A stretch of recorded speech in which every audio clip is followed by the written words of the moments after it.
UP के CM Yogi Adityanath ने बयान दिया है कि समाजवादी पार्टी और कांग्रेस के नेताओं के अंदर जिन्ना की आत्मा घुस गई है।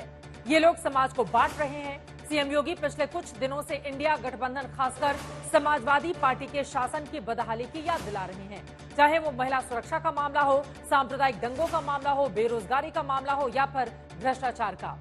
सीएम योगी ने आज तो यहां तक कह दिया कि इनकी लाल टोपी काले कारनामों की पहचान है। दूसरी ओर समाजवादी पार्टी और कांग्रेस का कहना है कि लोकसभा चुनाव में मिली करारी शिकस्त के बाद यूपी में बीजेपी के होश उड़े हुए हैं। इंडिया गठबंधन का आरोप है कि अब 10 विधानसभा सीटों पर होने वाले उपचुनाव को लेकर भी बीजेपी घबराई हुई है। इसीलिए सीएम योगी कभी बटेंगे तो कटेंगे वाला बयान जारी करते हैं। कभी यूपी में 8 रेलवे स्टेशन के नाम बदल दिए जाते हैं तो कभी जिन्नावादी सियासत की शुरुआत हो जाती है।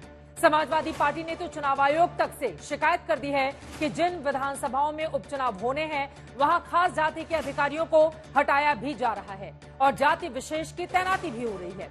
चुनाव आयोग इन आरोपों की जांच भी कर रहा है। उधर थोड़ी देर पहले खबर आई कि राहुल गांधी ने रायबरेली अर्जुन पासी हत्याकांड को लेकर सीएम योगी को चिट्ठी लिख डाली है और आरोप लगाया है कि मुख्य आरोपी विशाल सिंह को राजनीतिक संरक्षण प्राप्त है, इसीलिए उसकी गिरफ्तारी नहीं हो रही। इन तमाम सियासी बयानबाजियों और वार पलटवार को देखते हुए कई सवाल हैं। क्या यूपी में धार्मिक आधार पर वोटों के ध्रुवीकरण नहीं होने का नुकसान बीजेपी को हुआ है? क्या जातियों में बटे वोट को बीजेपी उपचुनाव से पहले एक कर पाएगी? और क्या संविधान, आरक्षण और जाति गणना जैसे मुद्दों को आधार बनाकर चल रहा इंडिया गठबंधन ओबीसी, दलित और आदिवासी वोटों पर अपनी पकड़ बनाए रखने में कामयाब रह पाएगा?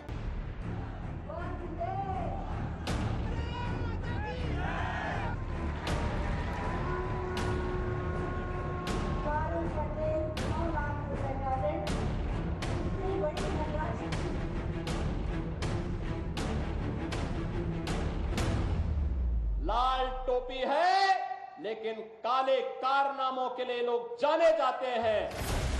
बीजेपी के फायर ब्रांड नेता सीएम योगी की जुबानी फायरिंग थमती नहीं। जिले जिले रोजगार मेले में नौकरियां बांटने जा रहे सीएम योगी आजकल समाजवादी पार्टी से लेकर कांग्रेस तक पर सीरियल अटैक कर रहे हैं। यूं तो सीएम योगी के कार्यक्रमों में विपक्ष पर जो तीखे हमले हो रहे हैं उनमें कई मुद्दे हैं। मसलन सीएम योगी महिला सुरक्षा को लेकर समाजवादी पार्टी और कांग्रेस पर हमले करते हैं। सीएम जाति गणना के मुद्दे को लेकर विपक्ष पर हमले करते हैं। सीएम सांप्रदायिकता और दंगों को लेकर एसपी कांग्रेस पर हमले करते हैं। पुरानी सरकारों की बेरोजगारों की मुश्किलों और अपराधियों के हौसलों को लेकर हमले करते हैं। लेकिन सीएम योगी का एक ताजा बयान यूपी के चुनावी सियासत में चर्चा की वजह बना है और वो बयान है जिन्ना वाला। कांग्रेस हो या समाजवादी पार्टी, बहनों और भाइयों, इनके अंदर लगता है जिन्ना की आत्मा घुस गई है और जिन्ना की आत्मा घुस करके फिर से जिन्ना ने देश का विभाजन करने का पाप किया था और इसीलिए अंतिम समय पे घुट-घुट करके मरा था। ये लोग वही बात आज ये लोग कर रहे हैं। आदित्यनाथ जी, ये हक नहीं है, ये फर्ज है, ये कर्तव्य है। विपक्ष में हम हैं, हम ये मुद्दे अगर नहीं उठाएंगे तो जनता हमें माफ नहीं करेगी, जैसे अब जनता आपको माफ नहीं करेगी। वैसे समाजवादी पार्टी पर सीएम योगी के इस नए जिन्ना अटैक की वजह चुनावी है, लिहाजा विपक्ष का जवाब भी चुनावी है। जिन्ना की मजाक पर पातिया पढ़ने वाले लालकृष्ण अडवाणी और जिन्ना की तारीफ करने वाले लालकृष्ण अडवाणी को भारत रत्न देकर आज भारतीय जनता पार्टी क्या साबित करना चाहती है कि जिन्ना की आत्मा उनमें घुसी हुई है या राष्ट्रीय स्वयंसेवक संघ में घुसी हुई है, जो गुजरात के स्वतंत्रता संग्राम सेनानियों में सर्वोच्च नंबर पर मोहम्मद अली जिन्ना को रखते हैं। आज की डेट में आदरणीय योगी जी, जिन्ना की आत्मा तो पूरी भारतीय जनता पार्टी में घुसी हुई है। अब आपको जिन्ना याद आ रहे हैं? जिन्ना क्यों याद आ रहे हैं?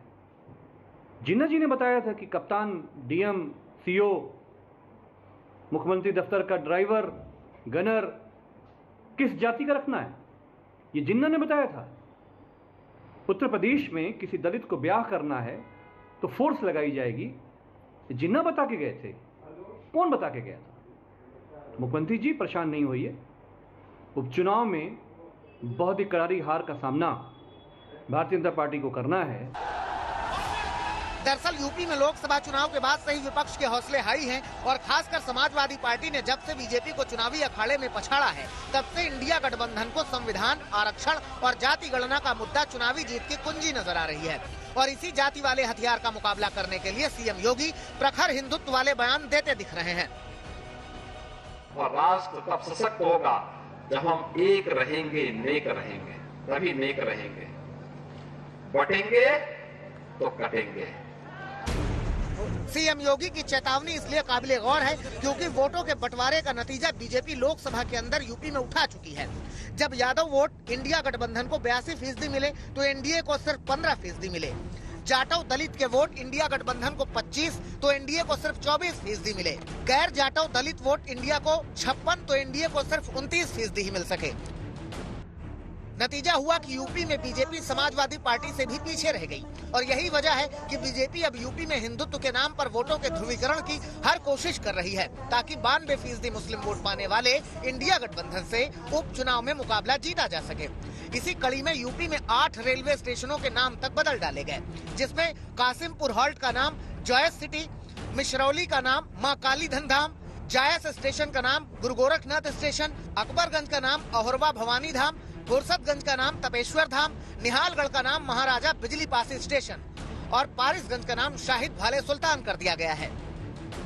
बाबा गोरखनाथ को और आप जायसी को लड़ा रहे हैं। परंपराएं एक थी और नाम बदलने से जो आप निजीकरण कर रहे हैं, रेलवे बेच रहे हैं, इस पर रोक लग जाएगी।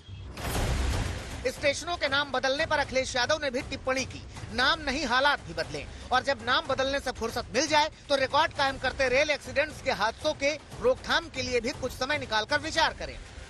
सत्ता और विपक्ष के बीच इन बयानों और टिप्पणियों का दौर फिलहाल जारी रहने की उम्मीद है क्योंकि 10 विधानसभा सीटों के उपचुनाव में जीत दोनों ही गठबंधनों के लिए प्रतिष्ठा का विषय बन चुकी है। आज तक ब्यूरो।